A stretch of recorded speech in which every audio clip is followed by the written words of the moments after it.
Gather round, everyone, and let me tell you a story of a land called Endyre. A land full of creatures of all sizes, some big, some small, and some with some very questionable morals. This is a Minecraft server I've been a part of recently, and I want to share the story and my experiences with all you guys. I'll be elaborating on some of the characters and locations in future videos, but without further ado, let's get into it. I wasn't here for a large portion of the lore, but with some help from the other members, I was able to sort of piece together a lot of the story. So, the player characters, we'll call them the gang for now, receive news of some suspicious frames being set up. They locate two of them and find research notes written by a guy named Felrin. He mentions his group's frequent kidnapping of individuals for some experiments with some strange kind of like portal or rift. They made the portals and made them indestructible, with Felrin even sacrificing many of his body parts. And this is where we introduce the Snow Elves and the Elven Court. First off, there's a snowy cold area of Endyre, the setting for the SMP, called the Brim. The Brim houses wraiths and frost giants, which we'll get to in a future video, and our lovely Snow Elves. They're very scholarly and organized people with a basis in magic who live in small communities categorized by their magic school. The main governmental power of the Snow Elves is the Elven Court, a mysterious kinda like government or like senate situated miles away from all of the elven villages. Snow Elf children are raised to fear the court and its powers, which leads them to be very law-abiding, fearing the worst punishment should they break a rule, even on accident. Snow Elves are often very isolated from other races, sending travelers on their way as quickly as possible and keeping their children away from strangers. As such, any elves that leave their villages usually continue their life of isolation and study magic. So it's safe to say that the Elven Court is pretty strong. Sylvir, played by our lovely server owner Chaparoo, is a Snow Elf himself, and while I don't know too much about his backstory, I'm aware that he at least used to lead the Snow Elf's average life of isolation. Another one of our important characters is Ellie, a Scalekin scientist and scholar, which is pretty rare, something I'll surely touch upon sometime later. Has become pretty close to Sylvir recently, but at this point I think they were just like acquaintances or something. Sylvir tells Ellie that a section of a secret elven court, the elven court I just explained, could be behind all this, but they're overheard and the gang goes bonkers. Due to this, Sylvir thinks it might be best for him to isolate himself for a while, with some of the gang visiting him to either try to get more info out of him or just make sure he's alright. Meanwhile, Ellie and a few others set up the Brim research station to find out more about the court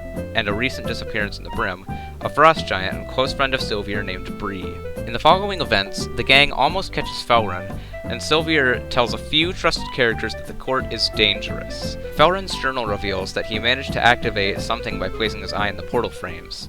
The gang then finds some prison cells with Bree's journal detailing her time there and her escape attempts. When the gang goes to tell Sylvir all this, Bree shows up and reveals her successful escape. Sylvir provides Ellie the means to research further under the promise of secrecy, considering how close the court's come to taking Sylvir into custody. The gang then comes across the town Sylvir grew up in, where they find detailed accounts of each race and their histories, which helped a lot when writing this video's script, as well as some of the inner workings of the court. They're attacked by a bunch of monsters and a strange figure upon leaving, however. The gang then goes back to the research center, and Ellie tells everyone they're in danger knowing the faces of the court, which is classified information. They all decide to stay, but not tell Sylvir because of his apprehension at being evolved, and already lackluster status with the court. Later, some weird sounds and quakes come from the Brim, and the gang goes to investigate. They find a tower with Felrin at the top, who reveals he's something called a Void Elf, which we don't know much about at the moment. Apparently they're some kind of highly dangerous and powerful section of the court, working under the Void Elf leader, Endyre. They're working to bring about something called the Merge, which, when questioned about it, Felrin says is some kind of attempt to restart the world. A little bit like the story Pokemon Diamond and Pearl, actually. A Templar by the name of Router comes forward to say that his race, which are quite old and advanced, has sealed off the rift and the dimension behind it centuries ago. Felrin also revealed that Ellie's mother was one of the test subjects, and scarred Felrin's face before being thrown into the rift and torn apart. Endyre then rudely interrupts by unleashing a bunch of new, never-before-seen monsters. He comments after they're defeated, saying they need fine-tuning. After this, Ellie lets Sylvir in on some of the stuff that's been going on and shows him the research station, but withholds certain information unless he wants to know it. Router also asks Sylvir about lessons in knowledge and power to aid in stopping the court, which Sylvir agrees to. This portion of the Brim arc then ends with Ellie telling Sylvir that she doesn't concern herself with the others' choices, only her own intent to help, and says Sylvir's path from here on out is his choice. After this point, I'm a little unclear on the details, but I know that another one of the frames is excavated, and Felrin's found and captured, as well as a prison and research facility being found under, like, the capital of Endyre called Centris. There they find this guy named Tegan, who they take for interrogation, and who Bree literally beheads. Like, what? So there's a lot of cool stuff coming up on RNG, and I'm super excited to explore upcoming events with all of you. So subscribe. Now, I want to get into my character, Hannah Jordan, aka Shoot Kapow. Shoot is a human from an unnamed village by the sea. Her life was going just swimmingly until a tragic accident at 10 years old. She was out swimming with her best friend Moko when she was grabbed by an unknown sea creature and dragged down into the ocean. Moko, who was a little bit older and quite a bit stronger than Shoot at that time, managed to loosen the creature's grip enough to get her out, but Shoot very nearly drowned. Since then, she's had severe PTSD and can't stand to be close to any kind of deep body of water. This did, of course, haunt her for a long time to come as she lived on the coast. In the following years, she became a red mage, as you can see by my clothing here, after a brief spell in the village's guard, where she made quite an impressive bowshot that earned her the nickname she now uses, as well as picking up literature. She enjoys reading and writing poetry, as well as researching magic in the world around her, and likes novels. Once she came of age, Shoot had to make a choice.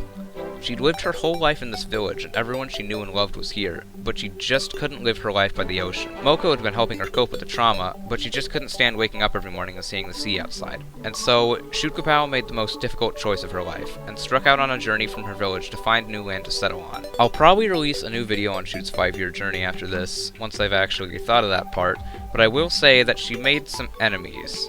Her journeys made her stronger, but it seems that she may never be the person she once was before that fateful day. Shoot then came across the lands surrounding Centris and settled down in the Jade, a vibrant region full of plains and forests. She explored the area a bit, meeting individuals like Ellie and Bizo, a golem, which we will of course talk about at a later date, and Dean, a dwarf. But perhaps her most faithful encounter was her interaction with the wraith Sean. She was out farming one night when she noticed a mysterious figure atop a tree. She greeted him and invited him in, where they introduced themselves and Shoot talked a bit about her past, as well as Sean mentioning how few humans there were in the area. She was unaware at this point that Sean was a wraith, but when she mentioned the run-ins with some undesirable figures in her past, Sean questioned her about what she thought about death and what would happen if she died. Shoot was kinda naive and didn't think too much about it, but Sean explained that he was a wraith. He offered an alliance, using protection as a potential motive for Shoot, which just quite happens to be what she was interested in.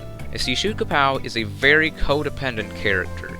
She really likes to be around other people and have friends to, you know, talk to and hang out with and sort of, you know, be protected by. So Sean's proposition here was quite desirable. Before he left, Sean said, "Your eyes are more vivid than most humans. Maybe you'll be different." Shoot went around talking to people about Sean, as he had mentioned that he didn't have the best reputation. She got some mixed reviews, so to speak, with some saying he was dangerous, even to the point where he might be able to possess her. But Ellie said that he was likely not powerful enough for that, and probably wanted to learn more about her. A few days later, Shoot accepted Sean's proposition, and he explained to her that there had been some events going on recently. He asked her what she would be willing to give up to save her most treasured possession. On this note, Sean left Shoot standing there confused, and perhaps a little scared. If you were forced to sacrifice something to save what was closest to you, how far would you be willing to go?